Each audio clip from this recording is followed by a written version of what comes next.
My friend John Carlton would say, your first draft should be the one that if the client read it, you'd be fired. If we're trying to be for everybody, we're going to be for nobody. People want to be along for your ride so long as you're leading, you're giving them confidence that you're the one who can lead them to something special. Today's guest, Kevin Rogers, a former stand-up comic turned master copywriter. Kevin is the founder of Copy Chief, the go-to community for creative marketers and purpose-driven business owners. He's generated over $100 million in sales and created the Right Now framework, a tool that helps leaders clarify their message to attract aligned talent and customers. Kevin also shares how AI is changing the game in messaging and how to make sure your company still sounds human. This episode will dig into why most job postings repel talent, how to speak to the aspirational identity of your next hire, and why clarity always beats persuasion. I would rather you write a somewhat mundane message and make sure it's 100% understandable. Because if it's not clear, there's no chance of persuasion. People don't leave jobs over money. They leave over feeling unseen and ignored. Boring copy cannot be made interesting with edits. You see, it's got to be outrageous, and then you got to back it down to Harry. She started crying, dude, when I read it. She actually teared up, and I couldn't believe it. And she said, it's just so amazing to have you put words to everything we've been doing this whole time. Like the guy's like, I know a guy who's like, I've never seen him without like a Yeti hat, or he's got like a Yeti sweatshirt. And I'm like, it's a mug. They would have never in their lives imagined one of the main problem with suffering with constipation is that you get skid marks. And it resonated so much when they started using it in their ad. Welcome to the Built on Purpose podcast. You're here because you know that hiring great leaders starts with being one. In this episode, we'll dig into why most job postings repel talent, how to speak to the aspirational identity of your next hire, and why clarity always beats persuasion. Kevin also shares how AI is changing the game in messaging and how to make sure your company still sounds human. If you want to sharpen your message, attract better people, and lead with purpose, this episode is for you. Let's get into it. Kevin, welcome to the Built on Purpose podcast. Max, it's great to be here, buddy. Appreciate you having me. Of course. Let's talk a little bit about messaging. We'll just jump right in. You talk about clarity trumps persuasion. Why do so many founders still default to hype, jargon, and overthinking their messaging? I think it's because they think that's how it's supposed to be done. It feels risky to be a little more authentic or original. You know, it's interesting. As entrepreneurs, we choose this path. It takes all this courage and self-identity to say, I'm going to go build something on purpose. And, you know, it's going to be in my image because I'm the person who's dreaming it up. And then we start to go, oh, but there's rules. Let me follow some of these rules, you know? And I think it's either that or we just get busy and messaging and writing is not our thing. But what I would say is, number one, like, I would rather you write a somewhat mundane message and make sure it's 100% understandable. A friend of mine who may be a friend of yours, Michael Fishman, has a great line. He says, as copywriters, it's not our job to make sure people understand what we're saying. It's our job to make sure there's no possible way they wouldn't understand what we're saying. And that's an important distinction.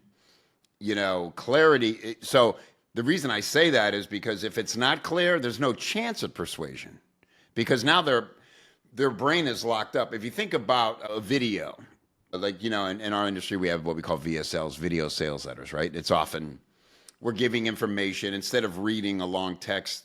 It's video on the screen. Well, if you don't calculate perfectly exactly what they're thinking before the next slide comes up, now we're disconnected the whole time because they're still going, well, no, wait a minute. I'm not sure I understood. Or do I know what that word means? And so another great friend of mine who you probably know, Paris Lampropoulos, always says, the writer should be invisible in copy. Now, there are times where if you're the leader of the industry and you have a strong voice, you want to put that on display. But if you're just there to persuade, they shouldn't be thinking about the writing. It should feel like a conversation that's happening in real time. And that's why clarity first, and then you can go back and maybe spice it up, add some power words and things, but man, get it clear first. Man, this is landing for me. I don't know why, but I was never really a good writer. So I'm probably going to have to take a lot of notes while I'm hearing you talk. So you've helped generate over $100 million in sales, and you started as a stand-up comic. What's the biggest lesson comedy taught you about human behavior, and how does that translate into hiring, leadership, and I guess messaging? Yeah.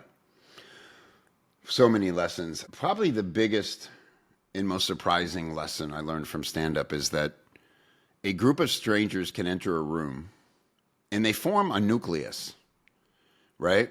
And they actually they build individually a personality. And as the stand-up, it's almost like you're talking to one person. Now there may be little distractions, and you've seen comics do crowd work and what's this guy? What's with that shirt? That's a choice. Typically you're there and you want it to feel like they're in the moment, but you're talking to them like they're one person.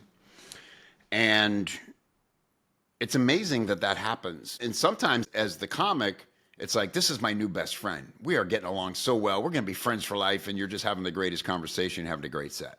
Other times it's like, I can't wait to get away from this person, man. They don't like me.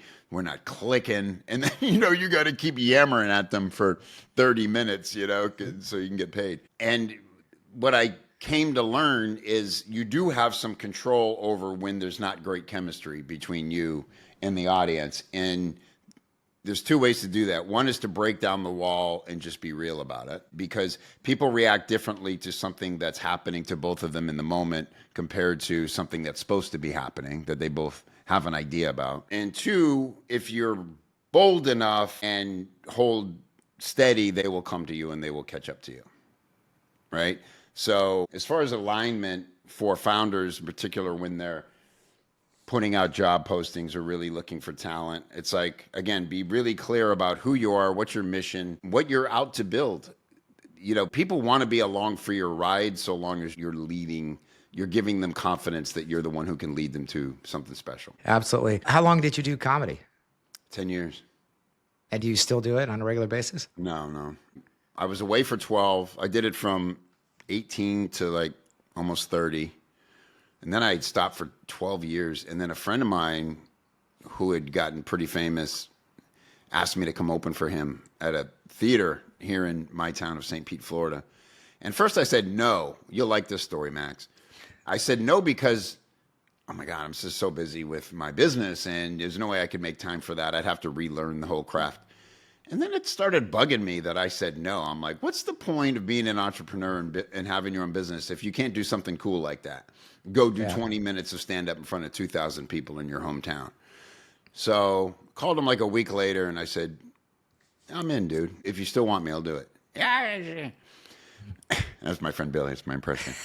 Pittsburgh. Yeah, to him it was like, no, but just do a couple sets. You'll be fine. I'm like, no. I had 6 weeks to relearn the craft and reinvent myself as a persona, as a comedian, to perform in front of 1,000 people. And I'm doing it like 12 people at a time in these like tiny clubs, But that really taught me the most about the parallels, because I had to use my copywriting skills, which I didn't have, obviously, when I was doing stand-up, and almost kind of write it for someone else. I invented a persona. It was still me, but I was like a completely different person. So very few of my old jokes carried over.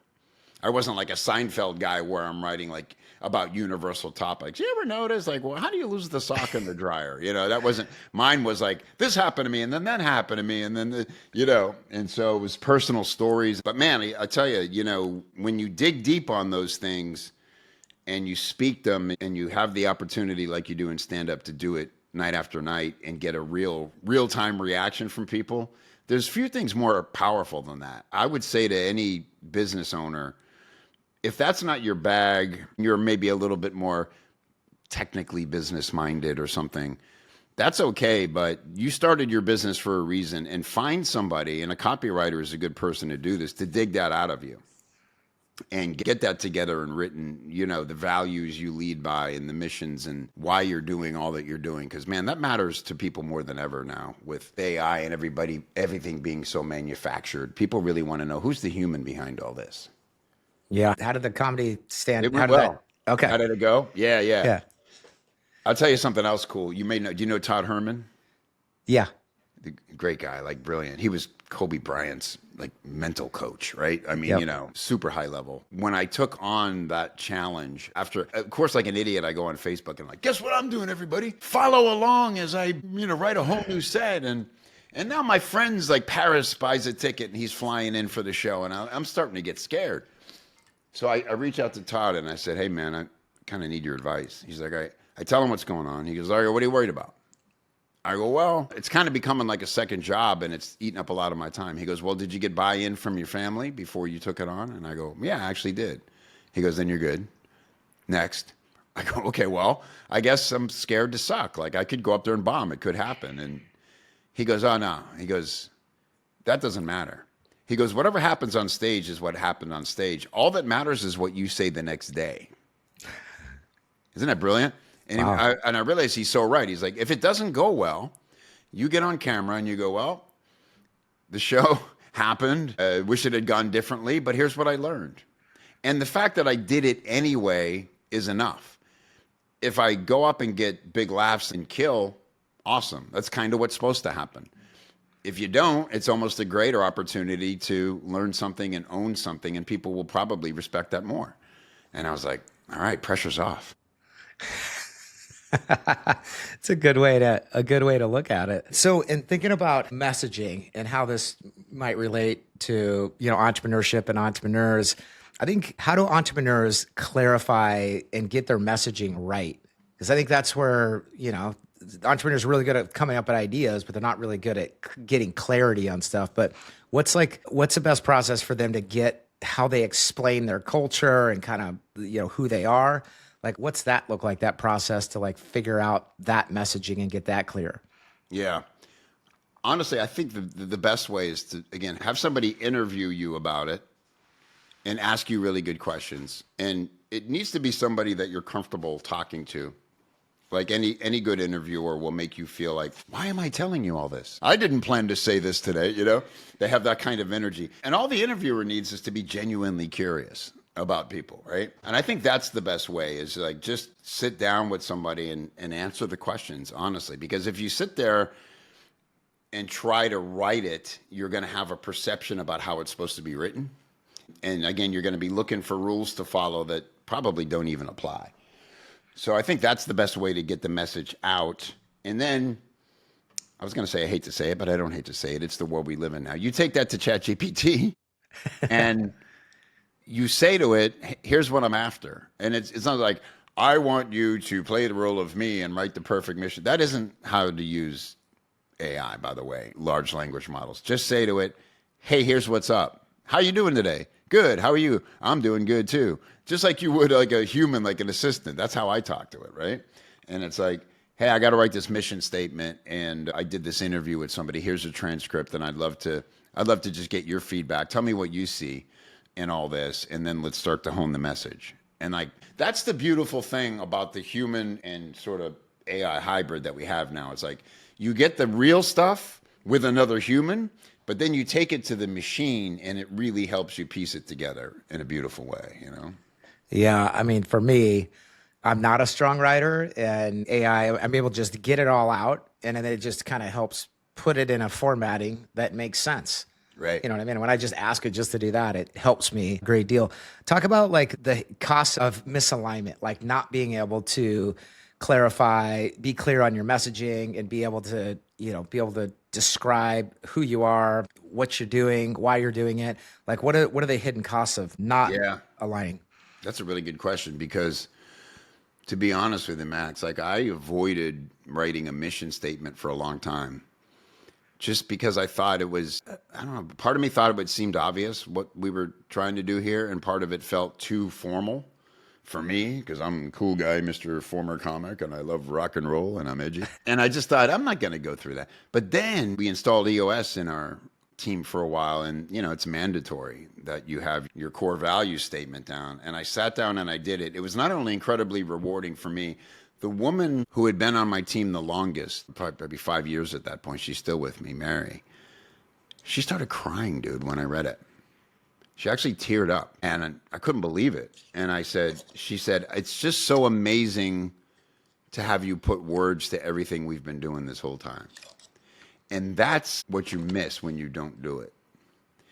It might be something you don't even know you're missing, but then you do it and you see how important it is to the people who get up and work with and for you every day. they need to believe in what they're doing every day, or they're going to start looking around for other things, right? So it hurts in ways you might not see, but when you do it, you'll know why it's so important. Yeah, and I found that most leaders, including myself, we get clear on what it is we're doing, why we're doing it, whether that be a mission or purpose statement and core values. And my personality is like, I don't like to repeat things very often, but like repeating the message over and over is the best place to land it. Do you feel like you see that a lot where people just don't talk about it enough? And obviously the message can be good, but it's not talked about it enough. 100%. That's a really good point. I try to balance, and first of all, that's just a really good lesson you just pointed out in any marketing. And, I used to be the same way because in comedy, it's like if a comic goes on The Tonight Show, like they've burned that material. They can't do it on other TV shows, right? And at least that used to be the way. Now there's so many shows, it doesn't really matter. But the point being, it's important to repeat your best stuff often because it's going to take several encounters for anyone to actually hear it and ingest it. If it's something for your team, there's all kinds of ways you can put it back in front of people. You don't have to necessarily start every meeting with, okay, let's review our mission statement once again. That's a little much. Yeah. But, one thing that I thought was really cool, I saw Mike Michalowicz do with his team. I went to his offices and I noticed on everybody's door was their user's manual. And it was like, here's how to work with me. And it was like, here's my Colby score and here's my Enneagram. And like, I respond best to this and I get really irked when this happens. And it's like, that's so simple and brilliant, and again, that in itself aligns with the core value of we're very human here and we want to treat each other with respect. Yeah. What about, this is just kind of coming to my head as I'm thinking about this. I've noticed that good comics are really good at storytelling. And I think so are people that are in messaging. You know what I mean? Everybody remembers a story. What role does that really play? Because I'm just making this up in my head because it makes sense to me. And the comedians that I know are good storytellers. But does being a good storyteller, does that play a role in messaging, and kind of what role does it play? 100%. Really, it's all story. It's just told in different ways. The way I like to describe copywriting is that it's a two-way conversation directed from one side. And what I mean by that is when you read really good copy, it feels like a conversation. It feels intimate. You kind of like become less aware of your surroundings. You don't want to be disturbed. You're like in this moment. And then if it occurs to you, like, how did they do that? How did they get me to do that? Well, it's because the writer paid a very close attention to how you would be reacting at every step of the way. So, one thing in copywriting, we purposely break the rules of grammar and punctuation.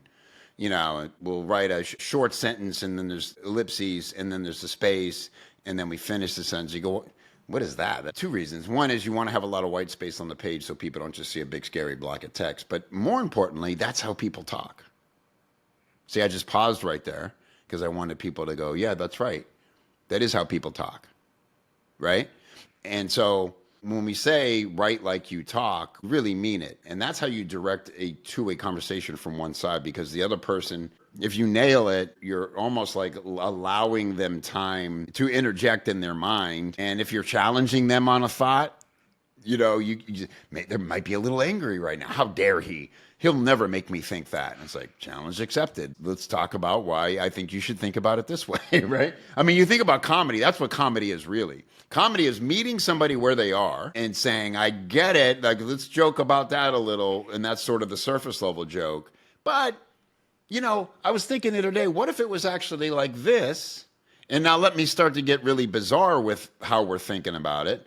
And now they're laughing harder because they're like, oh my God, I thought that. Or what kind of animal thinks of it that way? This guy's nuts. They're either on your ride, like hanging on to the back of the wagon, or they're in the riding shotgun. Either way, they have to believe you're taking them somewhere important. And that's just all that story is. Everything's story. It's all directed by the storyteller. It just doesn't always look like once upon a time. You know what I mean?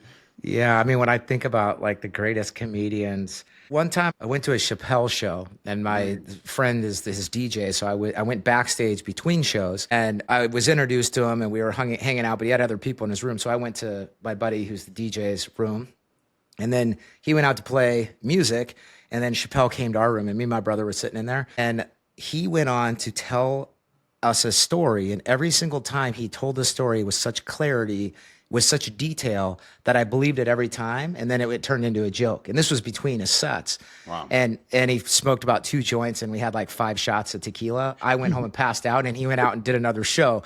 But like he was able to, like, in detail, like his knowledge of history, his knowledge of facts, like all this thing were so good that I literally knew what he was doing the entire time.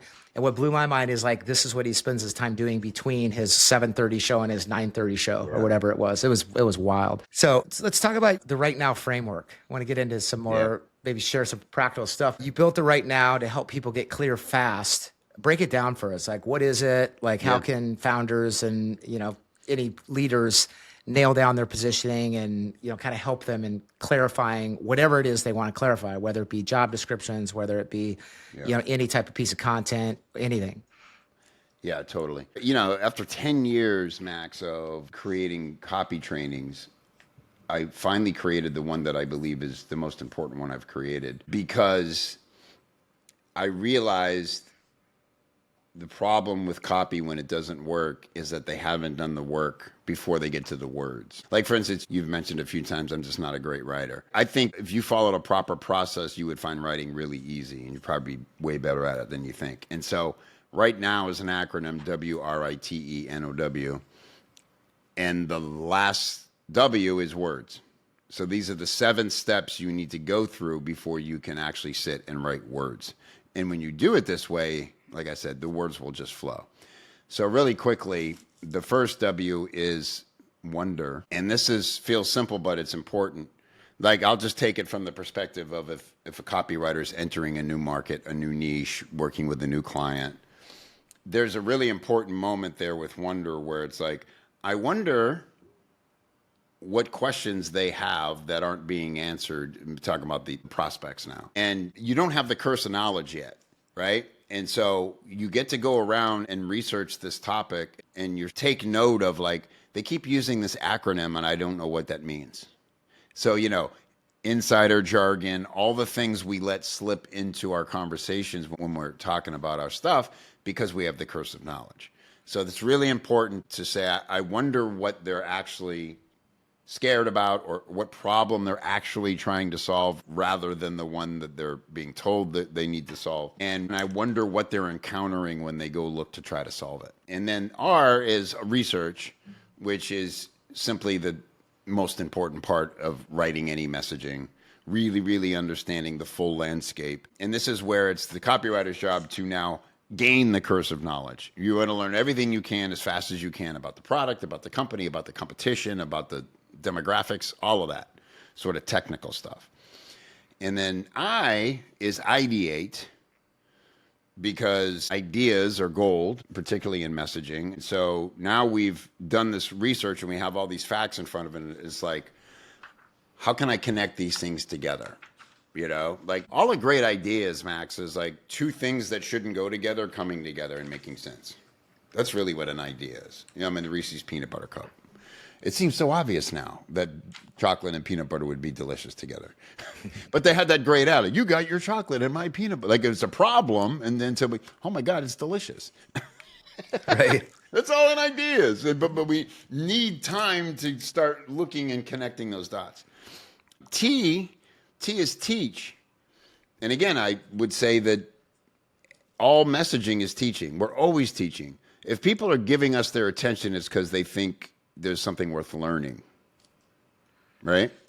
And you just said it about Chappelle. I mean, you're literally hanging out between shows with no agenda, and he taught you things, and it resulted in laughs or fascination or interest or whatever, but his instinct was to teach you something that you might not have known. You notice that he had high intelligence and recall of facts. Like, he's put himself into that research and learning those things because it interested him and it felt important to him. And now he's teaching it to you, right? Teaching is critical. So then where are we at? We're at E. Oh, it's one of my favorites. This is exemplify.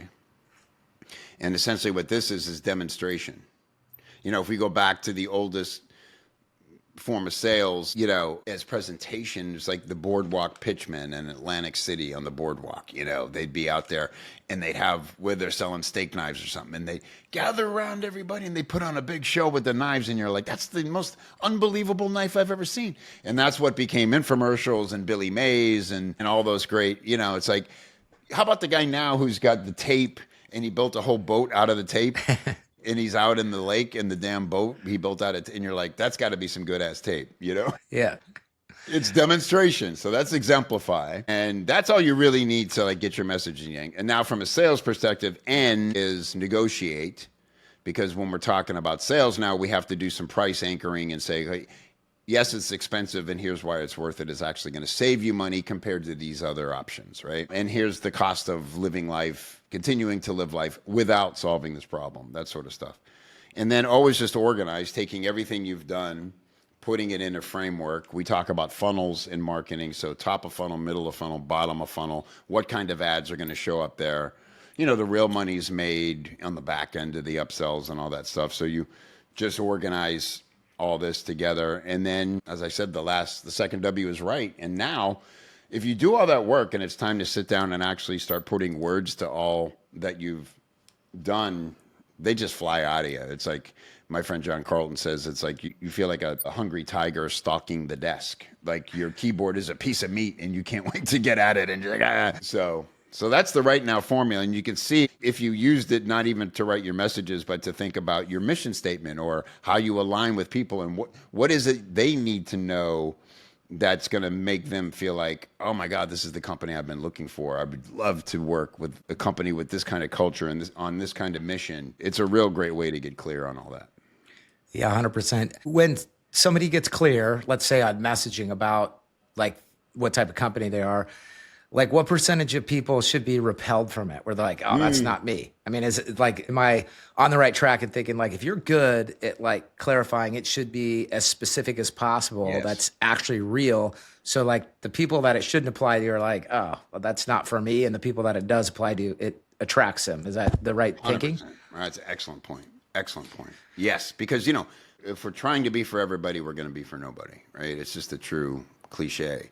And that's because people can sense when you're just trying to be nice or how, blah, blah. The radio commercials are kind of like that. Sometimes, every once in a while, I hear a really good radio commercial and it excites me, but it's rare. It's usually just blah, blah. They just start blurting facts at you and you're like, you just want to get away. But, let's just say you're saying hey, we are looking for a very specific type of person, and it's not most people. I love coming out of the gate with because what are they going to do? They're going to read closer and go, oh, yeah? Well, how do you know it's not me? Now they almost want to prove themselves to you. I could be that person. But, if they're super corporate or you're a little looser and they're not willing to travel to team retreats or whatever else, you just say, hey, wish you all the best. But unless you're okay with a little body language once in a while, whatever it is, it's like, this isn't going to be the environment for you. Just be honest about it. When it's good copy, how much can the right energy of the right person saying it a specific way energize the right messaging? Man, that's another good question. I mean, infinitely, honestly, right? You think about preachers. You watch a really good preacher on TV. Yeah, the really good ones. You go, if I was reading this on paper, it wouldn't have near the same effect. It would just, because so it's the inflection, it's the pause, it's the drama.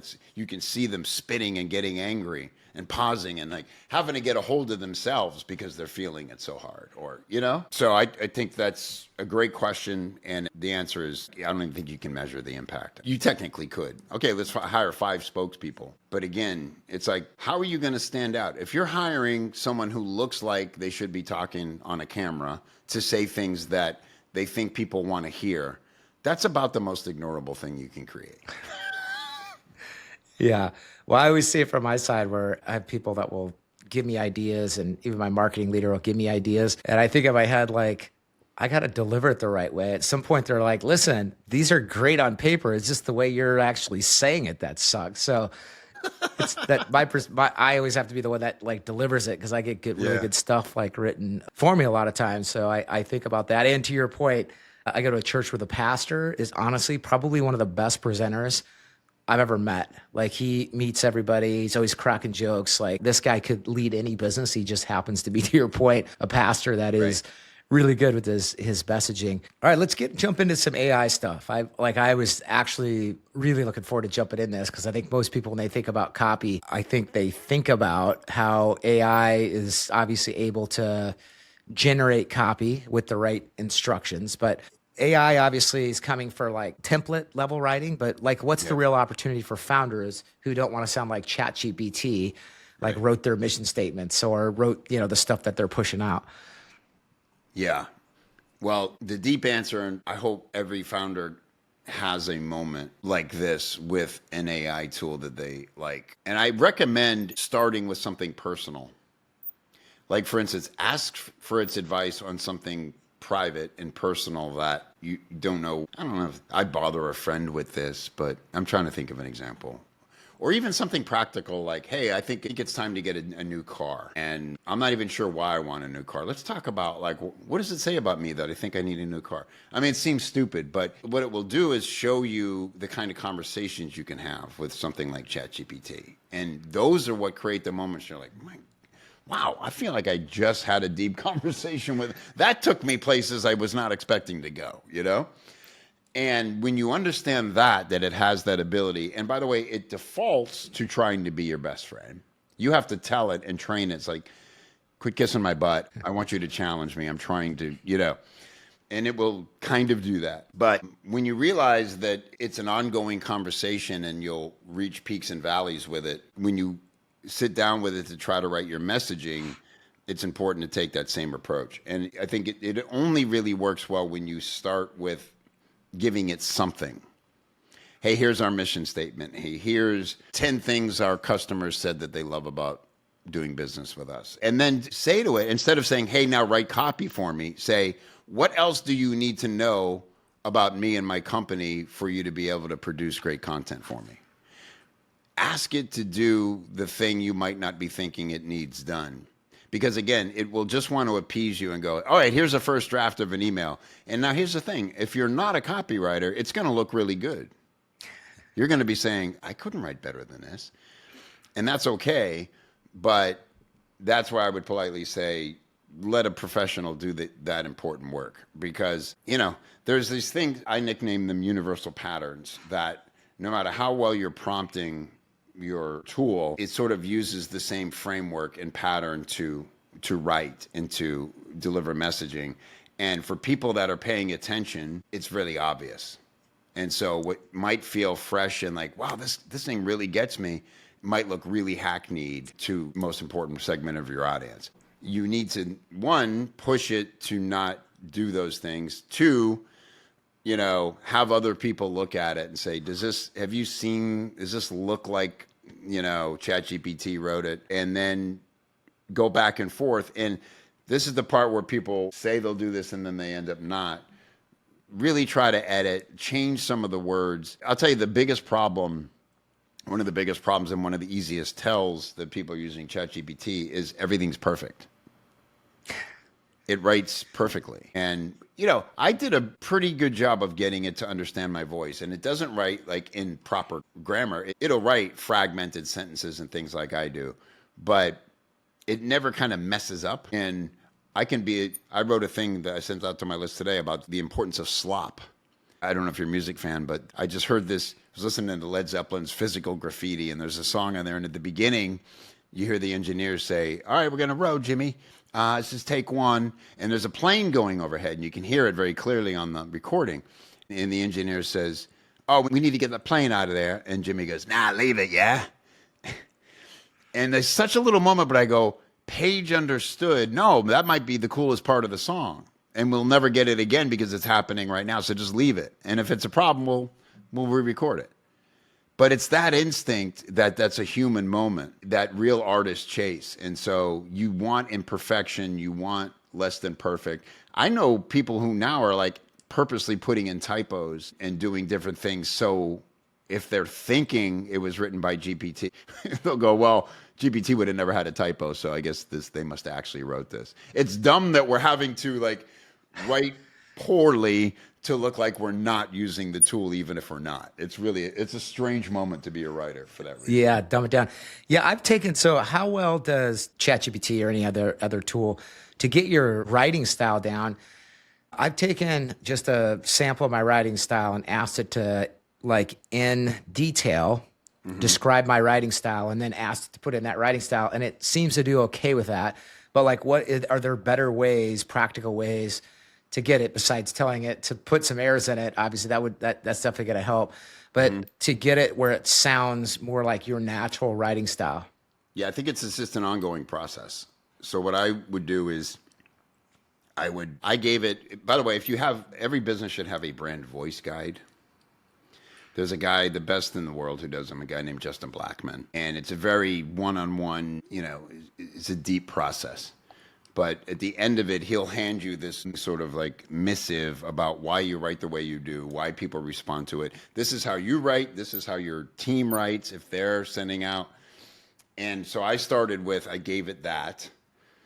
And then I gave it about 20 of my articles that I'd written. And I said, okay, you ready to write my voice? And it's like, let's take a shot. And I just gave it a premise. I said, write a post about the series Justified and why we root for the anti-hero.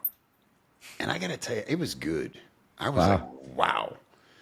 Now, from there, what I did was I would show it everything I changed or corrected. And then when I would write something pure that it was not involved in the process at all, I would then bring it to it.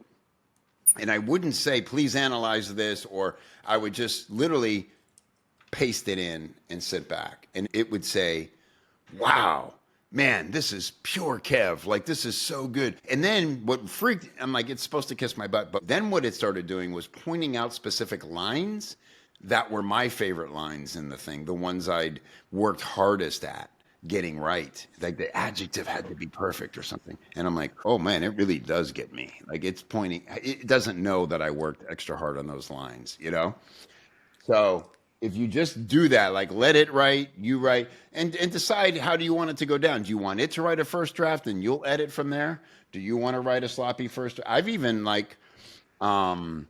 I'll dictate my thoughts on a subject and then just take the transcript of that and pop it in and say, hey, write me a first draft. Or a lot of things I'll do, Max, is I'll say, let's outline a post about this topic. And, it's like, see how it's thinking before it goes and writes. Because if you let it write the first draft out of the gate, you're probably going to go, that's good enough. And sometimes it is good enough, but it's going to look pretty dang good. I like to get it involved in the process more and make sure that it's really our thinking is aligned. And if you do that, so the more steps you take immediately and ongoing with it, the better it will get. Yeah, I'm always amazed. I'm sure everybody else is. It's critical thinking skills because for me, and so I'm learning a lot because I don't necessarily use it a ton for clarity of messages per se, but more for like figuring out like pieces that I'm missing. Like I'll take a conversation and say, hey, what was not talked about but was assumed? And so it's really good. And some of it's not relevant, but some of it's going to pull out stuff that would take you and I or two people to like stare at it for hours to figure out, oh, this would be a piece that was missing out of the conversation. To me, that blows my mind on its critical thinking skills. One thing where you're talking about was at the beginning, you're talking about to understand how it works and to talk about buying a new car. I was thinking about one of the things that I haven't asked ChatGPT or, one of the models to do is like for parenting advice. Like, here's what I'm dealing with. My kid did X, Y, and Z. Like, what do I do? I've never asked it something like that. That would be fascinating to see what it would come up with, because obviously there's so much that it probably doesn't know. So that would kind of help you understand kind of what it's capable of and what it's not. But so since you're building an AI platform and obviously you've been in the copywriting business for so long, what are like buyer persona tools getting wrong And how are you thinking about the platform helping you actually message it to get it right? I think all those things are still developing to a degree. Everybody's on the same page as far as like what it can do now and what it could potentially do. I just spoke with a guy who's building out persona tools, and it's pretty amazing. The goal is to have like an AI version of a living, breathing avatar, customer avatar that's out there experiencing the world, seeing all the different offers that are coming out, right? I mean, but we don't know all that it's seeing and what it's not. And we have to remember that it's still not human. I think the most important thing you have in marketing and communication is dialogue with your audience. And so what I would say is no matter how good AI gets at building out personas, and you could even build personas that say, does this ad resonate with you? Well, I don't want that to be the law, whether I still want to test the ad.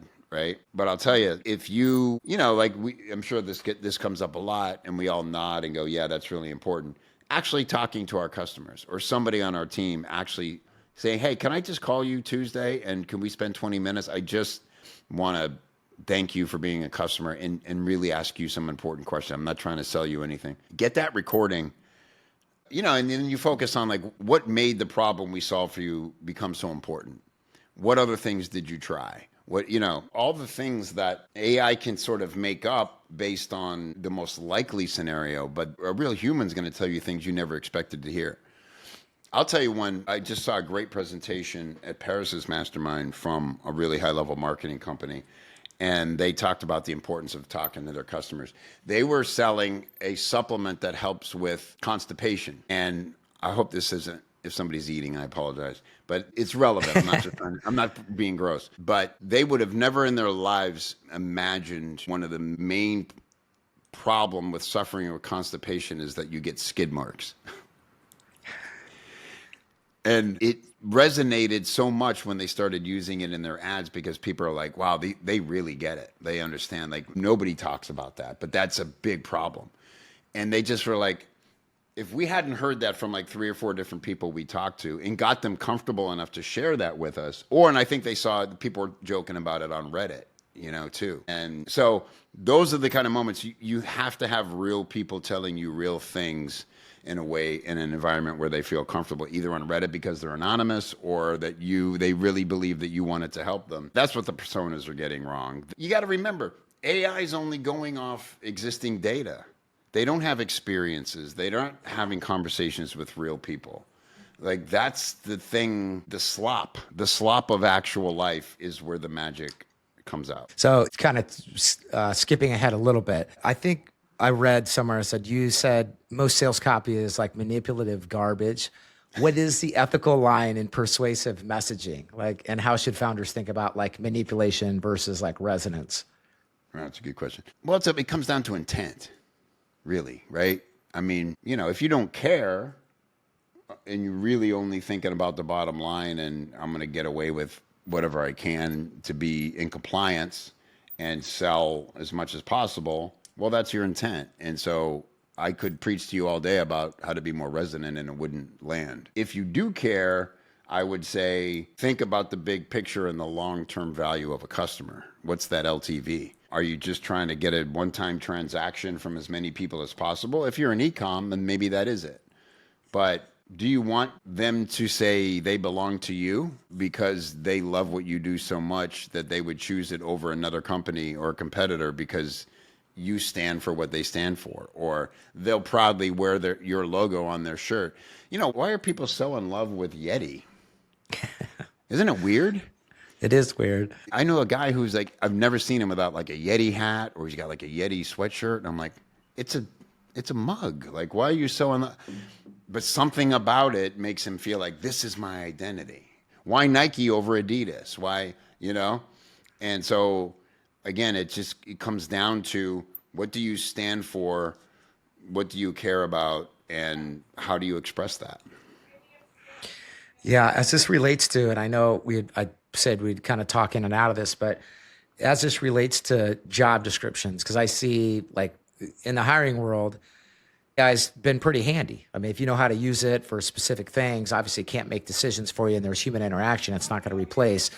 But what I see is really terrible job descriptions that like, were written by AI. They're detailed and they've got everything in it, but like they have no personality. So how would you think about applying the right type of messaging to job descriptions? Yeah, I mean, the approach I would take is I would write it like you were trying to sell them something. Put the same care into having them apply as you would to having someone buy. And like you said, good sales copy does that too. It's like, hey, this isn't for you if. And because that just makes the people it is for feel even more bought in. And, I would, again, because it comes down to intent. If it's like, look, we're really looking for the right people because we're going to invest a lot in you. Like, we want you to succeed. Our culture is all about you rising to the top, and we're not going to waste your time with useless meetings, and you're never going to feel like a number in our company and all these things. It's like, point that out. And not only that, give examples. When Mary came and started working for us, she was shocked to find that Thursday afternoons, we have a pizza party, whatever it is. Let them sit and go, wow, that would be really cool, or that once a year we all visit an island together and we go paddle boarding or we all learn to salsa dance or whatever it is. Show them that it's not just a job. Because I think what people want, and I'm sure you know this way better than me, Max, is they want to feel worthy at work.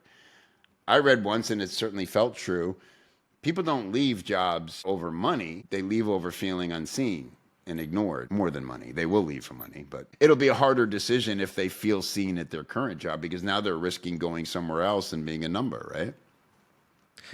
Yeah, I mean, I think we do all leadership stuff, but people leave leaders way before they leave money and, companies. It's like they don't connect with them and they leave that person and go work for somebody else that has better messaging and actually connects with them, and is actually doing cool stuff and makes them feel a part of it, to your point. What about just in general, from when you work with leaders and you help them find their voice, what other things do they gain that people don't really realize, like just out of the gates? Like what are the gains that people don't see once you find your voice and once you elevate it and continue to apply it in a lot of different areas of business and just in life in general? Yeah. Well, one way I think about it is being live mic ready. And if you're a leader, you probably work at this. But the fact that somebody could come up to you on the street and ask you questions and you could form an answer in a very real way, but also be in the moment and have it feel authentic because you've done a lot of thinking about this. That simple thing, like, again, it's sort of unspoken, but people can really feel it. Like, why do we like Michael McConaughey so much? He's super cool. He's good looking. He's a great actor. But he also just really seems like a guy we could have a beer with. And that's probably true. Chappelle could have been all kinds of people to you in that instance. Could have hidden from you so you didn't bother him and ask him questions. He sat down and hung out and you guys had a great time. So I think developing great communication as a leader resonates beyond the actual words you're saying. That's the benefit. Man, so true. So true. Talk about your business a bit. Like, I want to get into hearing kind of what you're up to, what your core business is. I know that I think I was watching a video on you talking about building community-based businesses. Talk about like what you're doing there, and then we'll get into like what the principles of community-based businesses are. We have a lot of clients that are building community-based businesses. Want to dive into, first of all, what you're doing at Copy Chief and kind of what AI is either helping you or not helping you achieve. Yeah. Yeah. So, Copy Chief is my main business, and I opened it 11 years ago in 2014. And it was simply, again, I think a community should start because there's something you produce that solves a problem that a lot of people have, and you need to go from one to one to one to many, right? That's the reason to start a community, because it gives you a core document or philosophy that people are working from. And so that you instantly have a talking point, you have a way to help people work through that system, and then everything else will flourish from there. The vibe of the community will take on a life of its own, and it will change and shift over time to some degree. But as you said, it's in the image of the leader, and that will always resonate. So 10 years of Copy Chief, I mean, I've seen this market changed so much. I mean, just even a decade of how people have changed, and what they're after when they come into marketing and copywriting. But it's been amazing. I can only liken it to parenthood, because it took me about 9 months to build Copy Chief before I opened the doors to it. And I remember washing my car like the day it opened, and all these people were coming in, and I'm like, this is just like being a parent, because you obsess on this thing for 9 months, and then it's born, and you go, oh, this doesn't belong to me anymore. Like, I'm the most responsible for it, and I want to guide it, but it isn't, it's of the world now. It's going to have all kinds of experiences that are going to shape its life. And I want other strong voices in its ear. I want it to have the ability to discern and decide. It's my job to help them have good discernment and make good decisions. Beyond that, I can't control what they decide, or, you know what I mean? And that's such a wild thing to realize as a parent. And community is very much like that. It's like, there's 100 people in here, and they're all contributing. Like I said with stand-up, they're forming a nucleus that I can't control or change, but it will change when some people leave and new people come in. So I think that those are the keys. Number one, well, 4 things. 1, have a central document that you're beginning from. 2, don't try to control every aspect of it. 3, recognize leaders that will emerge very naturally. And realize that, I've had people who we call our badassadors, our ambassadors in Copy Chief for years. And so recognition is the greatest currency you have in a community. And so if people are stepping up and doing things you didn't ask them to do and being helpful, celebrate them, give them a title, make them an ambassador, and don't try to pay them, because you'll screw it up. That was one of the most surprising things. I had these people who were so valuable, and I'm like, we got to formalize this in some way, because I don't want to lose you. And they were like, please just stay out of the way. And I don't even know why I'm so in love with your community and I'm doing these things, but I don't want to get paid for it, because then it'll feel like a job. I was like, wow, that's really interesting. So yeah, community is everything you think it is. It has a vibe. The vibe will change. You'll be super scared. Oh, if we lose that one member, they're posting every day and everybody but now they're quitting. They're not going to renew. We're in trouble. No, somebody else. It's like a sports team, Max, when you have like the superstar wide receiver and you think, oh, without him, we'd be nothing. And then he leaves the team or gets injured, and all these other players rise up and do better. It's because he was a problem in the locker room where they were living in his shadow, and now they have a chance to shine, right? So you have to let the nucleus reform itself, and don't panic over any one member or any group of members. It'll all be okay. Oh, I love that. I love that. What's one belief just about messaging that you think like most people that aren't experts need to unlearn? Yeah, I would say that there's certain word count. I mean, sometimes there are limitations, but when it comes to formatting, that there's rules you're supposed to be following that, and again, it's kind of like what I just said about the star player on a team. Those rules may be holding you back from the breakthrough that your messaging could have.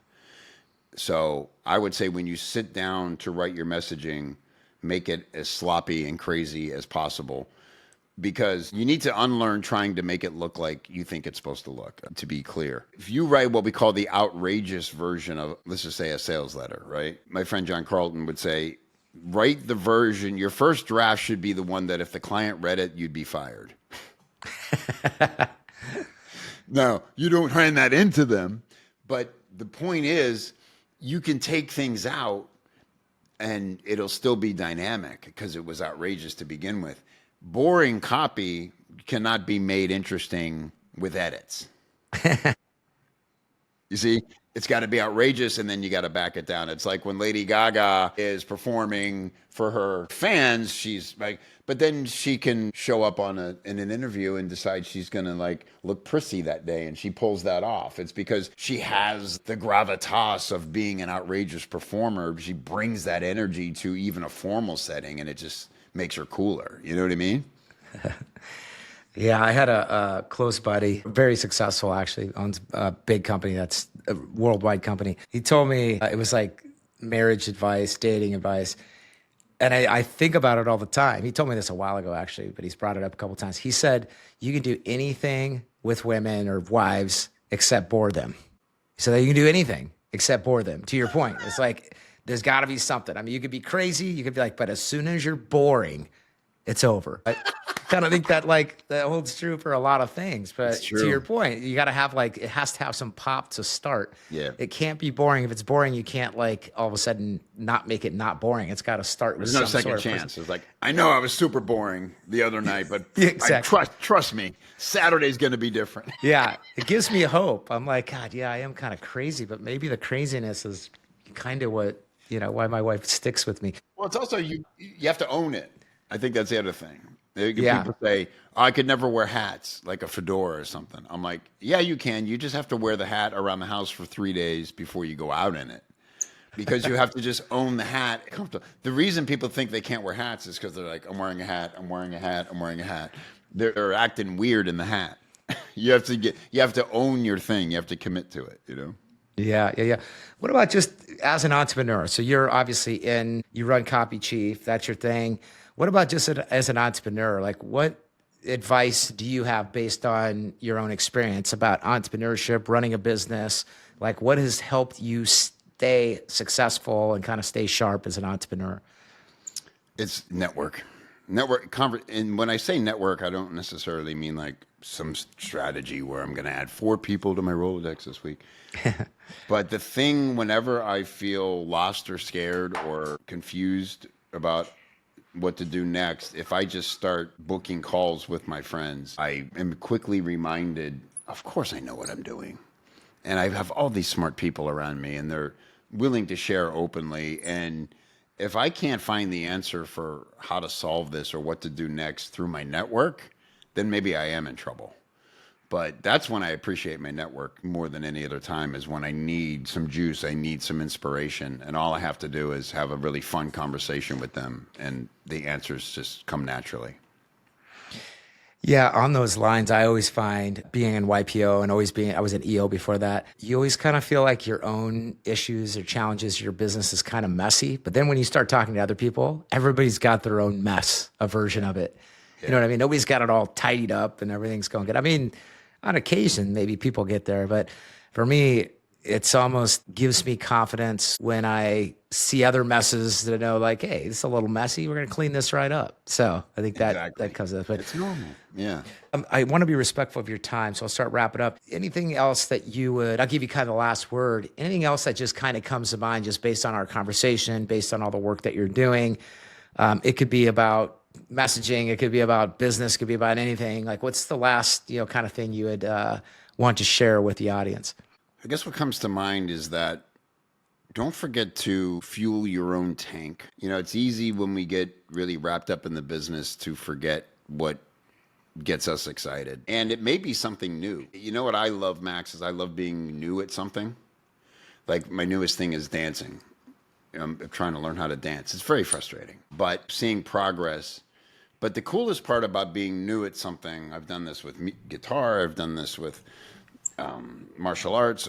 You show up to the class the first day, you're nervous, you just kind of want to get out of there. You're like, what have I done? And then a month later, you're at a thing and a new person comes in and you're like, hey, come here, buddy, I got you. And you're like, you remember everything that was freaking you out and scaring you that a month ago now is like you're totally comfortable with. And it's an immediate way to see how quickly we can make progress. And we all know the brain science behind this. We need to be creating new neural pathways and keeping ourselves on our toes. So I would just say, like, if you're catching yourself working 6-7 days a week, and it isn't about like, I'm going to go hard as I can for 4 months, but then I'm taking 3 weeks off. I don't think that does it. I think you need to have moments in your day and your week where you're really looking forward to something that's going to light you up.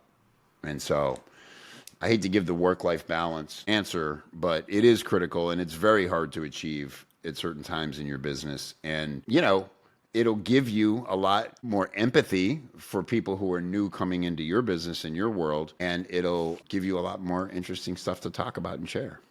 Awesome. I just started playing guitar, by the way, so that was a good example. In my fingers, I don't know how they're going to work this out, but I'm going to follow the trust the process. Trust the process. It takes a lot of patience. Yeah. Once you get calluses, you're good. All right. You've been listening to the Built on Purpose podcast brought to you by Yscouts. You can listen to all of our past and future podcasts at yscouts.com. Kevin, thanks again for your time, man. That was absolutely amazing. I enjoyed it.